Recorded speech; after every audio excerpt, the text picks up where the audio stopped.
Merci Kindikiza. Vous venez de publier un livre qui s'appelle Les origines du peuple burundais, des Barundi en général. Quelles sont ces origines-là? De quand datent les Barundi? Alors, oui, c'est une Les question. Barundi, le Burundi, est-ce que c'est la même chose? Non, c'est pas du tout la même chose. Parce que il y a eu le premier peuplement des gens sur le territoire actuel du Burundi, non pas la totalité, mais une partie, notamment dans les provinces d'Ongozi, c'est date des années 1300, 1200, 1300. Il y avait déjà qui arrivaient par clan, qui étaient là. Mais sans parler déjà, parce que le premier Burundi ne comprenait pas le Kirundo, les Kirundo, Muyinga et Karuzi. Donc, si on tient compte de ces régions, cela veut dire qu'ils sont arrivés bien, bien avant, parce qu'il y avait le royaume des Barons d'Ogo bien avant, et le royaume de Bugesera. Mais en réalité, c'est disons, le premier royaume de Buyenzi vers 1300. Mais les Barundi en soi, ils sont arrivés, bon, c'est plus ou moins ces années, mais on les situe après la constitution au moins du premier royaume. Mais quant au Burundi, on sait bien dans l'histoire, c'est 1520, quand il y a eu la fusion entre cinq petits royaumes du Burundi qui constituent aujourd'hui la moitié du Burundi. Donc c'est à ce moment-là constitué le Burundi. Donc, certaines populations qui constitueront le Burundi étaient là depuis pratiquement 1000 ans. Oui, exactement. Ils Tandis que étaient le là royaume lui-même pas, a plus ou moins mhm, pas 1000 ans, légèrement en dessous. Légèrement, 900, oui. 900, Oui, 800 oui, par. 900, voire 1000 ans. 1000 ans, c'est vrai. 1000 ans, oui. Donc, OK. Tandis que le royaume du Burundi, le premier, lui, il a à peu près 500 ans. Oui, oui, oui. Oui, c'est à ce Mhm. moment-là. Oui, OK, la constitution du premier, surtout le premier royaume. OK. Bon, qui s'est étendu plus tard. Oui, oui. Bon, bon, il venait d'où, ces Barundi-là? Alors, successivement, les Burundais venaient du Rwanda. Et les gens, la population qui était au Rwanda, qui était constituée de ces Barundi, de ces Banyarwanda, et de ces gens-là qui sont descendus vers le sud, notamment on parle des Zoulous, ils venaient de l'Ouganda, de la région des royaumes de Banyangore et du Bunyoro. Et ces gens-là, ils venaient aussi de la partie de la Somalie, de l'Éthiopie, euh, où ils élevaient les vaches. Ils sont descendus avec leurs troupeaux. Et chaque fois, c'était question de surpopulation, question d'avoir les terres pour leurs troupeaux. C'est pour ça qu'il y a eu des migrations. Non pas des migrations pour les peuples en soi, mais ils émigraient parce qu'il y avait la volonté de s'étendre, parce qu'ils avaient beaucoup de vaches. Et dans la tradition, c'était des vaches élevées, non pas des vaches pour la viande, comme on peut le voir aujourd'hui. Donc, ce qui fait que le troupeau s'étendait rapidement. Il s'étendait à la recherche du pâturage, en fait. Oui, et en soi, oui, oui, c'est vrai. Et tu vois en train de nous dire que ce qu'on appelle aujourd'hui les Bahutus, les Batutsi, les Batwa, ne sont pas le résultat de vagues successives, donc les premiers occupants du territoire étant les Batwa, puis les Bahutus, puis les Batutsi, comme l'école coloniale nous l'a appris. Bon, pas du tout. Je vais commencer par ce qu'on appelle au Burundi les Basangwa-Butaka. Les Batwa, on dit les Basangwa-Butaka. Mais en réalité, il n'y a jamais eu ce titre dans le passé. Les Basangwa-Butaka, c'est un nom qui existe pour les Basinga, les Basangwa-Butaka, qui sont arrivés les premiers dans les années 300 après Jésus-Christ, dans la partie de Kivu, la partie ouest du Rwanda. Ce sont les premiers qui sont arrivés. Et on les appelle les Basangwa-Butaka, ils sont les premiers sur la terre.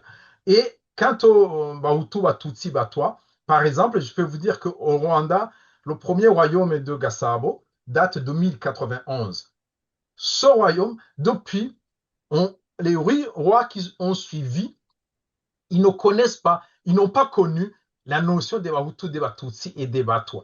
C'est une notion qui a été créée par un roi qui s'appelle Chilimaroué en 1345 et les Burundais sont descendus avec ces notions, ce qui fait qu'on pouvait trouver au départ dans la même famille des Bahutu, des Batutsi et des Batwa, frères et sœurs, même mère, même père. Donc, on peut dire que c'est vraiment Ce n'est pas une invention en soi des colons, ça existait, mais ce n'était pas, ça n'avait pas une telle connotation et les gens ne s'identifiaient pas en ethnie, mais s'identifiaient plus en clan.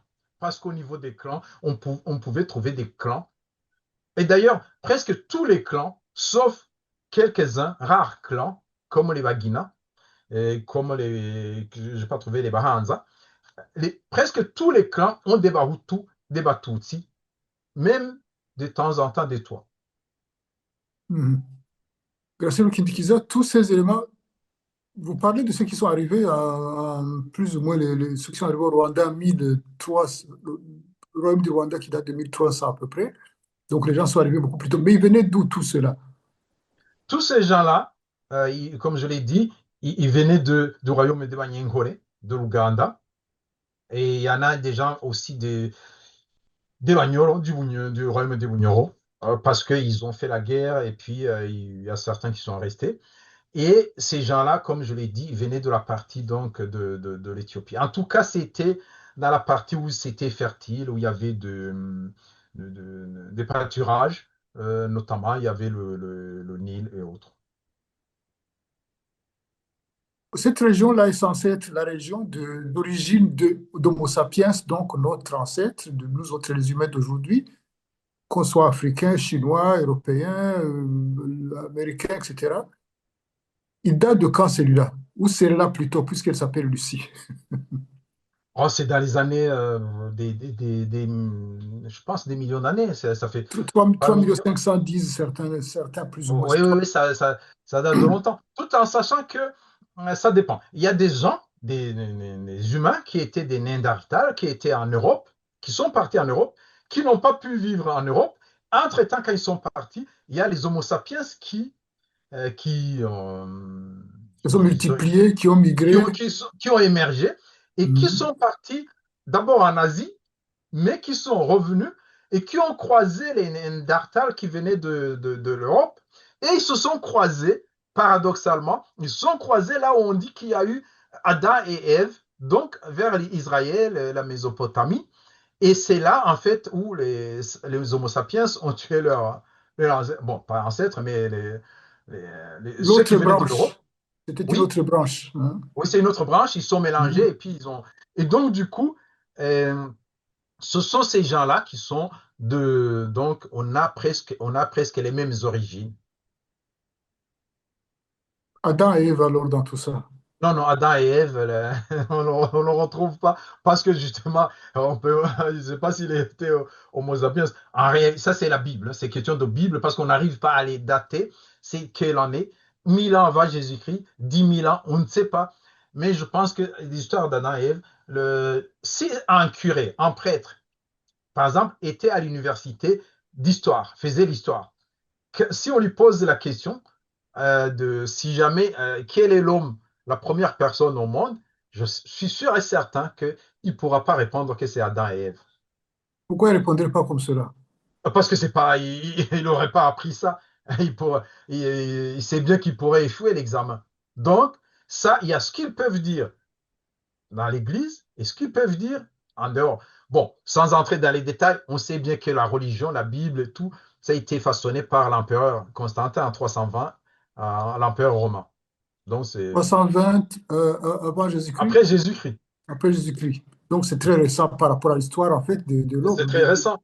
Hmm. C'est très récent. Déjà, il y avait, en ce moment-là, je peux vous dire, le roi Ezana d'Aksum, de la partie d'Éthiopie, en ce moment, il était déjà converti à une religion qui ressemblait à la religion orthodoxe. Donc, au moment où on changeait la religion, c'est pour ça d'ailleurs, même dans le livre, je le dis, c'est pour ça que la religion Kiranga de chez nous, et c'est une religion monothéiste, comme la religion du Rwanda, comme la religion de l'Ouganda, et religion monothéiste parce que c'était des religions déjà influencées par la religion qui était déjà en Éthiopie en ce moment-là. Kiranga qu'on retrouve effectivement dans toutes ces différentes régions, Kubandwa qu'on retrouve dans toutes ces différentes régions. Donc il y a une sorte de Oui, continuité Mhm. Oui, parce qu'en fait, Kiranga en soi, Kiranga c'est un homme, hein, c'est un homme qui a vécu d'ailleurs à Ngara en commune Kayokwe, province de Mwaro.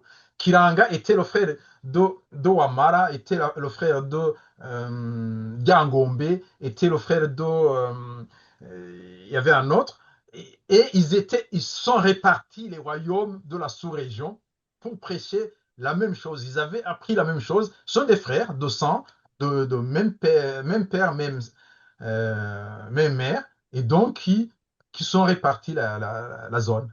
Mais c'est peut-être pour ça qu'aussi au Burundi, on parle de Liangombe, de la même manière qu'au Rwanda, on parle de Liangombe déjà. Au Rwanda, c'est Liangombe, mais au Burundi, c'est Kiranga. Mais Mais des les fois, on Burundais, dit Liangombe aussi au Burundi. oui, exactement. Mm. Pourquoi ils jurent de ça? C'est parce que le premier, la première religion qui s'est implantée, c'est le frère. Et Liangombe qui est parti, qui est arrivé au Rwanda.